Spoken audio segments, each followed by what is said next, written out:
Lecture number 15 में आपका बहुत बहुत स्वागत है। इसके अंदर हम लोग मटेरियलिटी से रिलेटेड बहुत सारे चीज़ों को देखने वाले हैं, मटेरियलिटी से रिलेटेड बहुत सारे चीज़ों को पढ़ने वाले हैं। सबसे पहला जो आज का हमारा टॉपिक ये रहने वाला है मित्रों कि determination of materiality a matter of professional judgement. यानी कि अगर हम लोग बात करें यहाँ पे, यानी कि हम लोग अगर चर्चा करें यहाँ पे कि सर मटेरियलिटी का जो अमाउंट होता है ना, ये कैसे डिटरमाइन किया जाता है। तो मैं आपको एक बात बताऊं, मटेरियलिटी का अमाउंट का मतलब क्या होता है सर। मटेरियलिटी मतलब एक ऐसा अमाउंट जो ऑडिटर के नजरों में ऐसा लगता है कि अगर ये अमाउंट का मिसस्टेटमेंट रहता है या इस अमाउंट के ऊपर का मिसस्टेटमेंट रहता है तो वो यूजर्स के फाइनेंशियल स्टेटमेंट्स को अफेक्ट कर सकता है। यानी कि फाइनेंशियल स्टेटमेंट्स ऑफ यूजर्स कौन से होते हैं, जैसे कि शेयर होल्डर्स हो गया, जैसे कि गवर्नमेंट हो गया, जैसे कि एम्प्लॉयज हो गए। ये सारे लोग, मतलब इसके अलावा भी बहुत सारे लोग होते हैं, ये एग्जॉस्टिव लिस्ट नहीं है। तो ये सारे लोग जिस अमाउंट के ऊपर अफेक्ट होंगे, जिस मिसस्टेटमेंट के अमाउंट के ऊपर अफेक्ट होंगे, उसे हम लोग मटेरियलिटी या मटेरियल मिसस्टेटमेंट का नाम यहाँ पे दिया जाता है। ठीक है ना।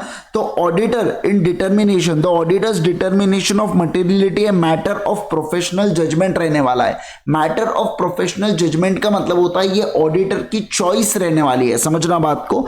इसका मतलब होता है क्या कि ये ऑडिटर की चॉइस रहने वाली है। ऑडिटर की चॉइस रहने वाली है। क्या रहने वाली है? ऑडिटर की चॉइस रहने वाली है, ध्यान रखना। तो ये ऑडिटर की चॉइस रहने वाली है प्रोफेशनल जजमेंट के अनुसार। And is affected by auditors perception of financial information needs of the users of financial statement. मतलब सर जो मटेरियलिटी का अमाउंट है ना, ये ऑडिटर का जजमेंट है कि उसे कितना डिटरमाइन करना है। और ये जो है ये अफेक्ट होता है कौन सा? ये अफेक्ट होता है नीड्स ऑफ यूजर्स के द्वारा। मतलब जैसी आपकी जरूरतें हैं उस हिसाब से वो चीजें अफेक्ट होने वाली है। क्या? बिल्कुल बिल्कुल सर, अफेक्ट होने वाली है। लेकिन एक बात बता दे, हम लोग ऑडिटर यहां पे अज्यूम करेंगे कि जो यूजर्स ऑफ फाइनेंशियल स्टेटमेंट्स है ना, उसको रीजनेबल नॉलेज है बिजनेस और इकोनॉमिक्स के बारे में, and the accounting and willingness to study information in financial statements with reasonable diligence. मतलब ये बोलना चाहता है कि हम ऐसा अज्यूम कर लेंगे कि जिनके लिए मटेरियलिटी बता रहे हैं, ये जिनको हम लोग मटेरियलिटी बता रहे हैं, उन लोगों को एक रीजनेबल नॉलेज है कि धंधा कैसे किया जाता है, कैसे इकोनॉमिक्स मतलब कैसे इकोनॉमिक एक्टिविटीज कंडक्ट की जाती है, ये सारी चीजों का नॉलेज है। दूसरा, उन्हें यह पता है कि फाइनेंशियल स्टेटमेंट्स को कैसे प्रिपेयर, प्रेजेंट और ऑडिट किया जाता है मटेरियलिटी के लेवल पे। मतलब वो समझते हैं फाइनेंशियल स्टेटमेंट्स को। पहला बोला धंधे के बारे में जानकारी है, दूसरा बोला वो लोग फाइनेंशियल स्टेटमेंट्स को समझते हैं, तीसरा recognise the uncertainties inherent in measurement of amounts based on the use of estimate, judgement, consideration of future events. जैसे कि सर अगर हम लोग बैड डेट्स के बारे में बात करें या हम लोग प्रोविजन फॉर बैड डेट्स के बारे में बात करें, तो प्रोविजन फॉर बैड डेट्स का मतलब क्या होता है कि हम लोग अनसर्टेनिटीज को रिकॉग्नाइज करते हैं। मतलब यूजर्स को पता है कि हाँ फाइनेंशियल स्टेटमेंट्स में एक्यूरेट अमाउंट नहीं मिलेंगे, कुछ ना कुछ अनसर्टन अमाउंट इन्वॉल्व होंगे। तो ऐसे केस के अंदर वो रिकॉग्नाइज करते हैं अनसर्टेनिटीज को। क्या करते हैं बोलो? रिकॉग्नाइज करते हैं अनसर्टेनिटीज को जो इनहेरिटेंट है इन मेजरमेंट ऑफ अमाउंट्स। मतलब सर जब भी हम लोग मेजर कर रहे हैं ना अमाउंट्स को, तो सर हम लोग अनसर्टेनिटीज को इनहेरिटेंट मतलब हम अनसर्टेनिटीज को समझते हैं, ऐसा इनका बोला जा रहा है। फिर उसके बाद make reasonable economic decision on the basis of information in financial statements. इनका कहना है कि एक जो रीजनेबल इकोनॉमिक डिसीजंस होते हैं बेटा, ये लिए जाते हैं जो भी फाइनेंशियल इंफॉर्मेशन अवेलेबल है फाइनेंशियल स्टेटमेंट्स के अंदर। जैसे मान लीजिए अगर कंपनी लॉस मेकिंग है तो मैं क्या सोचूंगा कि और कंपनी के कोई भी फ्यूचर प्रोस्पेक्ट्स नहीं दिख रहे प्रॉफिट में आने के, तो मैं सोचूंगा एक काम करता हूं, इस कंपनी की जो शेयर होल्डिंग है ना वो बेच देता हूं। इसे इकोनॉमिक डिसीजंस बोला जाता है। क्या बोला जाता है बोलो? इकोनॉमिक डिसीजंस बोला जाता है। तो जो रीजनेबल इकोनॉमिक डिसीजंस होते हैं on the basis of information in the financial statements, वो मैं कर सकता हूं। तो देखो चार बातों के बारे में ध्यान किया कि कैसे मटेरियलिटी को डिटरमाइन करेंगे। तो ये मैटर ऑफ प्रोफेशनल जजमेंट होता है। तो मैटर ऑफ, पहली बात तो बोल दिया ऑडिटर्स चॉइस है। लेकिन जब भी ऑडिटर मटेरियलिटी के अमाउंट को बता रहा है तो वो अज्यूम कर सकता है यूजर्स के बारे में चार बातें। पहला, उनको धंधे के बारे में जानकारी है। दूसरा, उनको फाइनेंशियल स्टेटमेंट्स कैसे प्रिपेयर, प्रेजेंट किए जाते हैं पता है। तीसरा, वो जानते हैं कि इस फाइनेंशियल स्टेटमेंट्स में कभी भी ट्रू एंड करेक्ट व्यू नहीं दिया जा सकता, फेयर व्यू दिया जा सकता है, क्योंकि अनसर्टेनिटीज इन्वॉल्व होती है। हम भी एक एस्टिमेट करते हैं, हम भी एक अजम्पशन ही करते हैं। और चौथा क्या बोला जा रहा है, ये रीजनेबल इकोनॉमिक डिसीजंस लेते हैं इसके बेसिस के ऊपर, मतलब जो फाइनेंशियल स्टेटमेंट्स के ऊपर इंफॉर्मेशन है उसके बेसिस पर रीजनेबल इकोनॉमिक डिसीजंस लिए जाते हैं, रीजनेबल इकोनॉमिक डिसीजन लिए जाते हैं। ये चार बातें जब होती है, ये चार बातों को अज्यूम किया जाता है यूजर्स के बारे में, बराबर ना? यस सर, परफेक्ट है। तो रीजनेबल डिसीजंस हुआ, अनसर्टेनिटीज को मानते हैं, फाइनेंशियल स्टेटमेंट्स को समझते हैं और इनको नॉलेज है बिजनेस और इकोनॉमिक एक्टिविटीज के बारे में, ऐसा यहाँ पे बोल दिया गया है। ये चार पॉइंटर्स के बारे में यहाँ पे बोला गया है, ठीक है। उसके बाद देखो और क्या कहा गया है, परफॉर्मेंस मटेरियलिटी के बारे में बात करूंगा। सर ये परफॉर्मेंस मटेरियलिटी का मतलब क्या होता है? देखो यार, जो मटेरियलिटी होती है ना, मान लीजिए जैसे फॉर एग्जांपल मैंने ये मटेरियलिटी अमाउंट डिसाइड किया, तो कोई भी मटेरियलिटी हो सकती है जो ऑडिटर की चॉइस है। तो अगर मटेरियलिटी के ऊपर मुझे कोई भी मिसस्टेटमेंट दिखता है तो मैं कहता हूं ये मटेरियल मिसस्टेटमेंट है करके। लेकिन आप सोचो ना बात को, क्या आपको लगता नहीं डायरेक्ट एक तो मटेरियल होगा नहीं तो मटेरियल नहीं होगा? सर ये थोड़ा सा एब्सर्ड वे होता है। हमें सर चाहिए ऐसा कि जहां पे अपने को धक धक होना चालू हो जाए, मतलब अपने को एक ऐसा लेवल चाहिए बच्चा जी, सुनो ना बात को, अपने को एक ऐसा लेवल चाहिए बेटा जो क्या, जिसके ऊपर अपन अलर्ट, जिसके ऊपर अगर अपना अमाउंट जाता है तो अपन अलर्ट होना चालू हो जाए। क्या होना चालू हो जाए? बोलो जल्दी से, अलर्ट होना चालू हो जाए। मतलब एक ऐसा अमाउंट चाहिए जिसके ऊपर अगर मिसस्टेटमेंट जा रहा है तो हम लोग अलर्ट होना चालू हो जाए। लेकिन ये जो अमाउंट होगा ना, ये आपके मेन वाले अमाउंट से नीचे रहने वाला है, बराबर।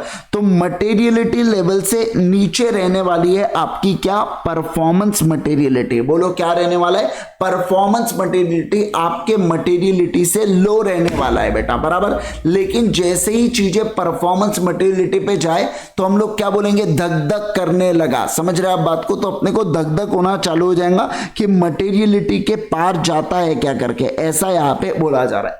यूजुअली देखो डैम्स के केस में क्या होता है, डैम्स के केस में एक अमाउंट डिसाइड किया जाता है, मतलब जैसे एक लेवल डिसाइड होती है कि रेड अलर्ट लेवल है, इसके ऊपर अगर पानी गया ना बेटा तो कभी भी बाढ़ आ सकती है, समझना। लेकिन उसको इसके ऊपर, मतलब ये अब सीधा बाढ़ वाला लेवल ही पता चला तो बहुत मुश्किल हो जाएगा अपने लिए। अपन रिहैबिलिटेशन इधर से उधर करवाना है या इधर उधर लोगों को भिजवाना है, अपन नहीं कर पाएंगे। तो अपने को उससे पहले अलर्ट मिलना चालू हो जाना चाहिए। तो उससे नीचे की एक लेवल डिसाइड की जाती है कि उसके ऊपर पानी गया तो समझ जाना बात को, आपको अलर्ट नोटिफिकेशन कंटिन्यूस या आपको कंटिन्यूस ट्रैक रखना है वाटर लेवल पर, क्योंकि अगर ये वाटर लेवल पे हिट कर गया तो पक्की बात है बाढ़ तो आने ही वाला है करके, है ना। तो इसे क्या बोला जाता है? तो लोअर लेवल पर भी आपने एक रखा जिसके बाद आप अलर्ट हो गए तो उसे परफॉर्मेंस मटेरियलिटी का नाम देते हैं। क्या नाम देते हैं? बोलो जल्दी से। परफॉर्मेंस मटेरियलिटी का नाम यहाँ पे दिया जाता है क्या? हाँ सर दिया जाता है। अब देखो परफॉर्मेंस मटेरियलिटी का मतलब होता है अमाउंट या amounts set by the auditor at less than materiality for financial statement as a whole to reduce appropriately low level of probability that aggregate of uncorrected या undetected misstatement exceeds materiality for financial statement। Basically sir upon amount set करते less than materiality level पे as a whole, जिससे क्या कर सके? Low level of probability. मतलब अपन चाहते हैं कि अगर कोई मिस स्टेटमेंट या aggregate miss statement detect undetected रह जाए तो वो परफॉर्मेंस मटेरियलिटी के एक तो नीचे हो या मटेरियलिटी के नीचे हो। लेकिन सर इससे फायदा क्या हुआ? जैसे ही परफॉर्मेंस मटेरियलिटी के ऊपर गया तो ऑडिटर और ज्यादा कंसर्न हो जाएगा, है ना। ऑडिटर और ज्यादा कंसर्न हो जाएगा, ऐसा यहां पे बोला जा रहा है, बराबर है क्या? इसे सर क्या बोला जाता है? इसे परफॉर्मेंस मटेरियलिटी का नाम दिया जाता है। क्या नाम दिया जाता है? बोलो। परफॉर्मेंस मटेरियलिटी का नाम इसे दिया जाता है क्या? Yes sir. अब देखो यहाँ पे if applicable PM also refers to the amount set by the auditor. Set कौन करता है बेटा? ऑडिटर सेट करता है, मटेरियलिटी भी और पीएम भी, at less than materiality level और levels of a particular class of transaction, account balances and disclosure. मतलब सर हम लोग यहाँ पे क्या असर्शन वाइज भी मटेरियलिटी को सेट कर सकते हैं क्या? हाँ सर, असर्शन वाइज भी मटेरियलिटी को सेट यहाँ पे किया जा सकता है, कोई दिक्कत की बात इसके अंदर नहीं है। फिर जो परफॉर्मेंस मटेरियलिटी है is a set at a lower value level than overall materiality. It lowers the risk that auditor will not be able to identify misstatement that are material when added together. मतलब sir यहाँ पे क्या बोला जा रहा है, ये overall risk of undetected misstatement को या अनआइडेंटिफाइड मिसस्टेटमेंट को कम करता है, ऐसा मैं कह सकता हूँ। तो जो ओवरऑल लेवल है ना, ये ओवरऑल लेवल से यहाँ पे क्या कम हो रहा है क्या? बिल्कुल बिल्कुल सर, ओवरऑल लेवल से काफी चीजें यहाँ पे कम हो जा रही है। तो ये होता है परफॉर्मेंस मटेरियलिटी। तो अपन ने आज सबसे पहले क्या देखा सर, मटेरियलिटी को डिटरमाइन किया। Materiality matter of professional judgement होता है। इसमें यूजर्स के बारे में 4 बातें अज्यूम की जाती है। धंधे के बारे में नॉलेज है, एफएस के बारे में नॉलेज है, यहाँ पे कोई अनसर्टेनिटीज इन्वॉल्व है तो उनको पता है, और चौथा इकोनॉमिक डिसीजन वो ले सकते हैं। परफॉर्मेंस मटेरियलिटी का मतलब क्या होता है सर, ऐसा अमाउंट जो सेट बाय ऑडिटर होता है लोअर लेवल के ऊपर, ताकि प्रोबेबिलिटी ऑफ अनकरेक्टेड या undetected misstatement exceeds materiality as a whole. इसकी जो प्रोबेबिलिटी है, मतलब क्या, अनडिटेक्टेड मिसस्टेटमेंट मटेरियलिटी लेवल से भी ऊपर चले जाए, इसकी ये संभावना, ये सर्कमस्टांसेस की जो प्रोबेबिलिटी है ना, वो कम से कम होना चाहिए। क्या होना चाहिए बोलो जल्दी से, वो कम से कम होना चाहिए, ऐसा हम लोगों ने यहाँ पे देखा है। जमा है क्या? सारे लोग बोलो फटाफट फटाफट, बात को समझ गए क्या? यस है, एकदम सिंपल सिंपल। ओके सर, चलो फिर अब देखेंगे determining materiality and performance materiality when planning the audit. इनका क्या कहना है कि जब आप ऑडिट को प्लान कर रहे हो ना, जिस समय आप ऑडिट की प्लानिंग कर रहे हो उस समय ही आप लोगों ने मटेरियलिटी को और परफॉर्मेंस मटेरियलिटी को प्लान कर लेना चाहिए, या मटेरियलिटी को और परफॉर्मेंस मटेरियलिटी को ऑडिट के समय प्लान कर लेना। प्लानिंग एंड ऑडिट, जब ऑडिट का प्लान कर रहे हो ना, उसी समय आप लोगों ने मटेरियलिटी को और परफॉर्मेंस मटेरियलिटी को प्लान करना है। उसी समय आपने मटेरियलिटी को और परफॉर्मेंस मटेरियलिटी को प्लान करना है। कब सर प्लान करना है? जब हम लोग क्या कर रहे हैं बोलो ना सर, जब हम लोग ऑडिट की प्लानिंग कर रहे हैं, मतलब जब मैं ऑडिट की स्ट्रैटेजीज बना रहा हूं, तो मैंने क्या करना चाहिए, मैंने financial statement as a whole पे कौन सी मटेरियलिटी लगती है तभी मैंने डिटरमाइन कर देना चाहिए। मतलब मैं प्लानिंग कर रहा हूं कि आने वाले समय में मैं कौन से फाइनेंशियल स्टेटमेंट में कौन से एरियाज को कैसे चेक करूंगा, ये सारी प्लानिंग मैं कर रहा हूं। तो उसी समय, समझना बात को, उसी समय मैंने डिसाइड कर लेना चाहिए कि क्या मटेरियलिटी लेवल रहने वाला है। क्या कहा मैंने? क्या मटेरियलिटी लेवल रहने वाला है पूरे फाइनेंशियल स्टेटमेंट का एज अ होल, क्या मटेरियलिटी लेवल रहने वाला है उसके बारे में मैं डिसाइड करूंगा, मतलब एक अमाउंट को मैं डिसाइड करूंगा। दूसरा केस क्या कहता है, लेकिन कुछ सर्कमस्टांसेस, मतलब in the specific circumstances there is one or more particular class of transaction, account balance या disclosure which misstatement of lesser amount than materiality for FS as a whole could reasonably be expected to influence the economic decision taken on the basis of financial statements। तो ऐसे case के अंदर auditor shall also determine materiality level to be applied to those particular class of transaction, account balances and disclosure. सुनना बात को, बहुत भारी point बोला है, मस्त पॉइंट बोला है। मतलब देखो यहाँ पे मैं सर बात करूंगा कि मैंने ओवरऑल मटेरियलिटी, जो ओवरऑल मटेरियलिटी थी मैंने वो 5 लाख के ऊपर डिटरमाइन किया हो। मतलब 5 लाख के ऊपर अगर कोई भी मिसस्टेटमेंट हुआ तो उसे मटेरियल बोला जाता है। 5 लाख के नीचे अगर कुछ भी हुआ तो वो मिसस्टेटमेंट मटेरियल माना जाएगा क्या? नहीं माना जाएगा। तो अगर मैं बात करूं आपके साथ, मान लीजिए जैसे कोई असेट है, एग्जाम्पल के तौर पर अगर कोई असेट है और असेट की जो कीमत है ना, असेट की जो वैल्यू है ना बेटा, ये असेट की वैल्यू है, एग्जाम्पल के लिए यहाँ पे असेट की वैल्यू है यहाँ पे 10 लाख की जगह अपन अभी 3 लाख लेते हैं। मुझे एक बात बताइए, असेट के वैल्यू से ज्यादा तो ओवरऑल मटेरियलिटी सेट की गई है। मतलब पूरे के पूरे असेट में भी अगर घपला हो गया तो मैं क्या बोलूंगा? मैं बोलूंगा नॉट मटेरियल भैया। क्यों? क्योंकि मेरी ओवरऑल मटेरियलिटी तो 5 लाख रुपए की है, तो मेरे लिए 3 लाख रुपए मायने नहीं रखते। आप सही बात बताइए, पूरे असेट के वैल्यू की अपन ने बजा दिया। क्या कहा मैंने? पूरे असेट के वैल्यू की अगर अपन ने बजा दिया, तो ऐसे केस के अंदर आप खुद जरा मुझे सोच के एक बात बताना कि क्या सर ये सही होने वाला है, क्या नहीं सर ये सही नहीं होने वाला है। क्या कहा मैंने? बोलो जल्दी से, ये सही नहीं होने वाला है। अगर पूरे के पूरे वैल्यू की मैंने ऐसी तैसी कर दिया तो ये बिल्कुल भी सही बात है क्या? नहीं सर, बिल्कुल भी सही बात नहीं है। तो इसके लिए मतलब ये पर्टिकुलर क्लास ऑफ ट्रांजैक्शन या अकाउंट बैलेंस होता, जैसे ये असेट है तो पर्टिकुलर यहां पे अपन लोग क्या कहेंगे? ट्रांजैक्शन है क्या? नहीं, ये अकाउंट बैलेंस है। ट्रांजैक्शन के अंदर परचेस वैल्यू हो गया, सेल वैल्यू हो गया, ये ट्रांजैक्शन अपने को बना के देते हैं। तो हम लोग कहते हैं कि अपने को असर्शन वाइज भी, क्या कहा मैंने? बोलो जल्दी से। असर्शन वाइज भी अपने को क्या डिटरमाइन करना पड़ता है, मटेरियलिटी को डिटरमाइन करना पड़ता है। क्या डिटरमाइन करना पड़ता है बोलो, मटेरियलिटी को डिटरमाइन करना पड़ता है, ऐसा यहां पे बोला गया।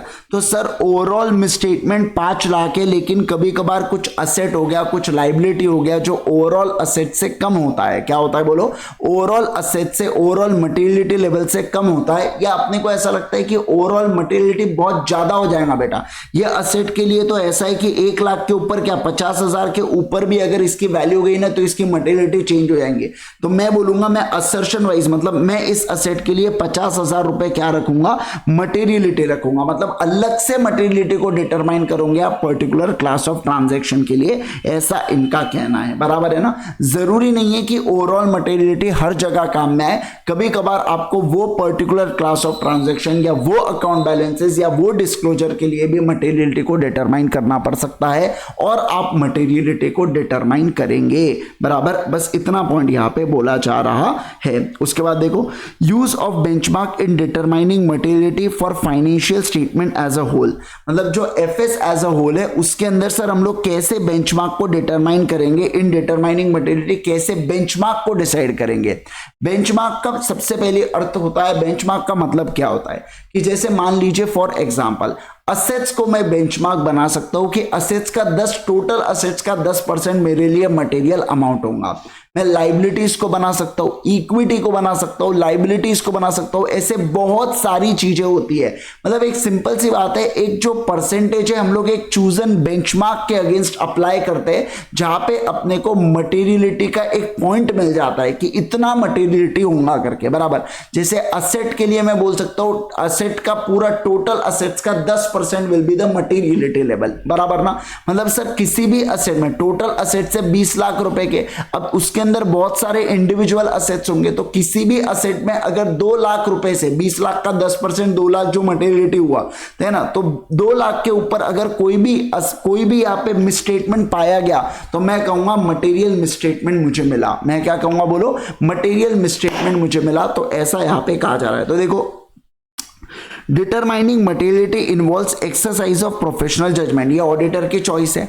परसेंटेज अप्लाई किया जाता है चूजन बेंचमार्क के द्वारा as a starting point of FS as a whole. Factors जो अप्रोप्रिएट बेंचमार्क को डिसाइड कर सकते हैं वो है बेटा एलिमेंट्स ऑफ फाइनेंशियल स्टेटमेंट जैसे asset, liability, equity, revenue, expenses. उसके अलावा whether there are items on which attention of the users of a particular entities effects tend to be focused, जैसे कि इवैल्यूएशन ऑफ फाइनेंशियल परफॉर्मेंस में tend to focus on profit, revenue and net assets के ऊपर।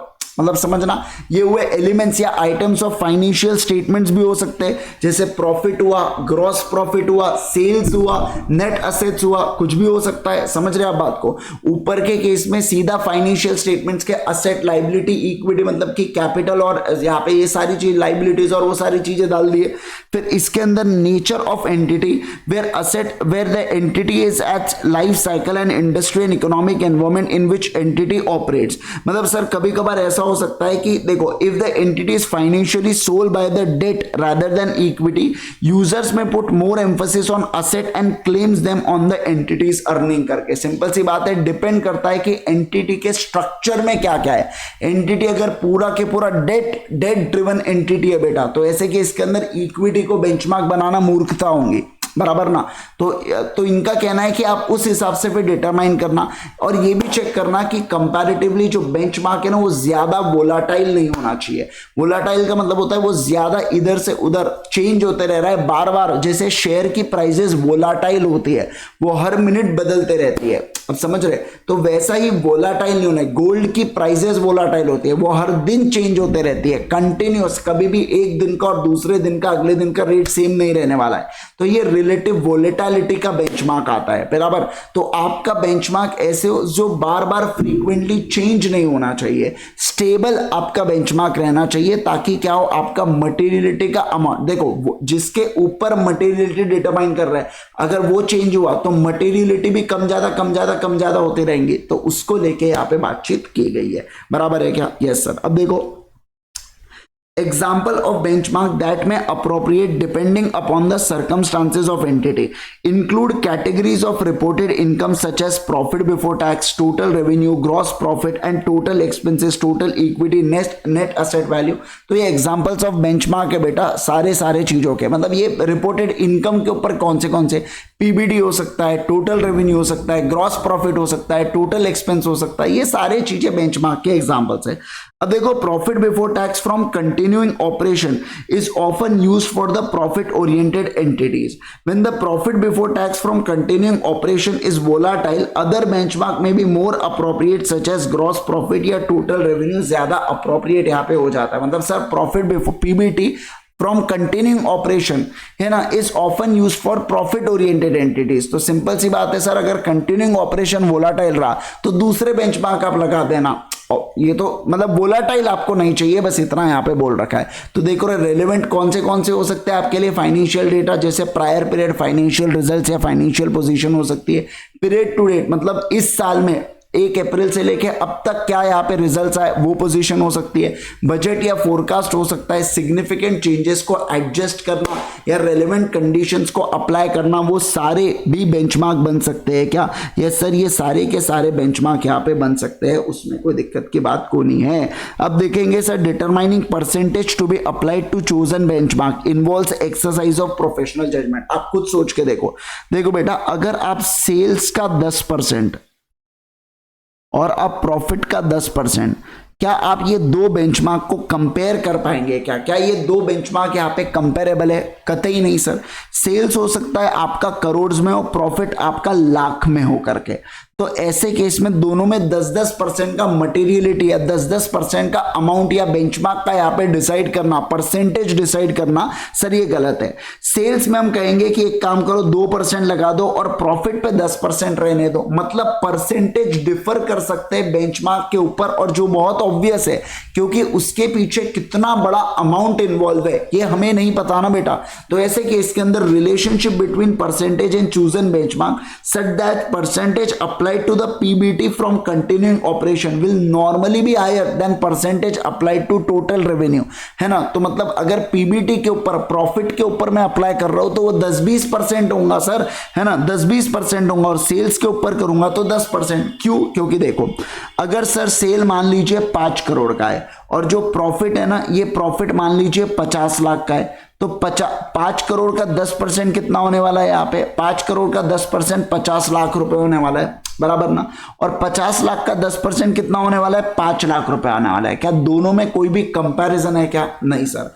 तो obvious सी बात है sales में 10% ठीक है, तो प्रॉफिट में आपका जो परसेंटेज होगा ये क्या होगा? कंपैरेटिवली कम होगा। समझ रहे आप बात को? या प्रॉफिट में 10% है तो सेल्स का जो ओवरऑल परसेंटेज है वो कंपैरेटिवली कम करना होगा। कहीं ना कहीं अपने मटेरियलिटी आजू बाजू तो अमाउंट आ जाए बेटा, आप समझ रहे, इसके इर्द गिर्द तो अमाउंट आना चाहिए ना, इसलिए वो कहीं ना कहीं अपने को क्या करना है ये इसके बारे में बात किया।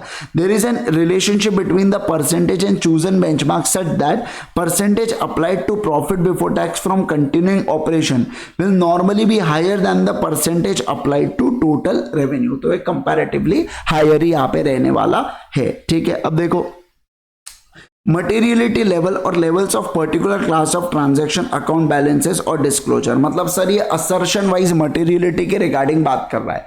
कौन से ऐसे फैक्टर्स है जो ये बताते हैं दैट में indicate existence of one or more particular class of transaction account balances for which misstatement of lesser than materiality for FS as a whole could reasonably be expected to influence economic decision on the basis of FS। मतलब sir what are the factors जो आपको ये बताते हैं कि individual assertions के लिए आपको materiality अलग से डिसाइड करना है। क्या बोला यहाँ पे देखो कौन से, ये 3 ऐसे फैक्टर्स है जो आपको ये कहते हैं कि इंडिविजुअल लेवल के लिए या इंडिविजुअल assertions के लिए प्लीज materiality को अलग अलग डिसाइड करना।